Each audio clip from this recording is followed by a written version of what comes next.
E olha, vamos falar de um assunto sério. Você tem medo de alguma coisa? De quê? Já parou para pensar sobre isso? Olha, apesar de parecer algo negativo, o medo, gente, é importante para as nossas vidas porque ele funciona como uma espécie de bom senso diante das situações.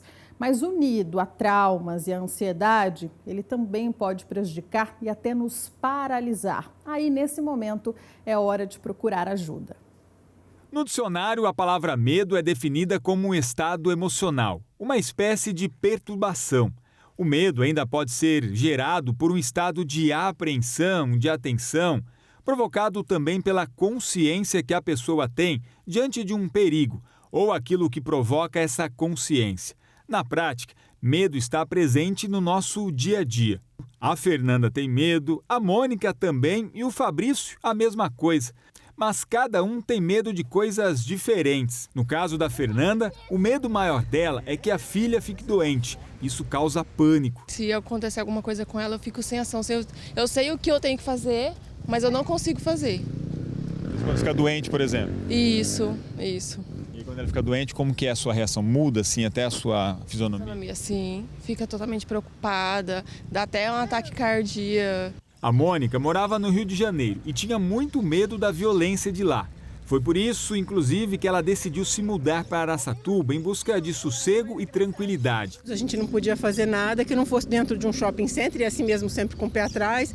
A gente ia para a praia, mas ficava sempre com o olho para um lado para o outro, olhando o moleque todo o tempo, com medo de alguma coisa, enfim. Isso é uma coisa que deixa a gente realmente paralisado. O medo, às vezes, ele paralisa realmente as pessoas, né? E isso impossibilita ela de produzir, às vezes, o seu dia a dia, cria alguns bloqueios mentais também para que você possa se desenvolver melhor como pessoa, né? Acho que o medo, ele bloqueia muita coisa. Mas, afinal, o medo precisa existir? A resposta é sim.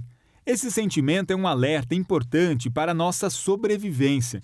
Eu preciso ter o medo para ter noção e percepção de onde eu estou, se aquilo está me causando perigo ou se pode me causar perigo. O problema, segundo a psicóloga, é quando o medo extrapola o limite do normal e a pessoa se sente incapaz, paralisada. Às vezes a gente pode até pensar numa questão de trauma, né? Então assim, aconteceu uma vez comigo e aí aquilo causa uma marca tão intensa na minha vida que vai me proibir, que vai me boicotando, que vai me limitando de viver situações, inclusive parecidas, que não são nem a mesma situação. Por exemplo, eu sofri um acidente de carro. Eu provoquei o acidente de carro, isso me causou um trauma. Eu já tinha um certo receio de dirigir causa, é uma situação de perigo, porque você tem que estar extremamente em alerta.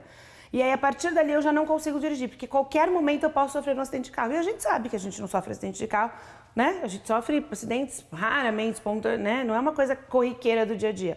Mas eu me limito a viver a situação com medo, com antecipação do que pode acontecer. Ainda segundo a psicóloga, é importante reconhecer quando o medo atrapalha e procurar ajuda. Respira, presta atenção ao seu redor.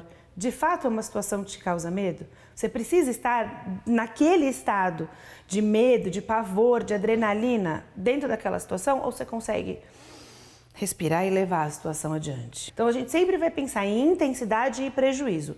Está muito intenso e está te causando prejuízo, está na hora de procurar ajuda.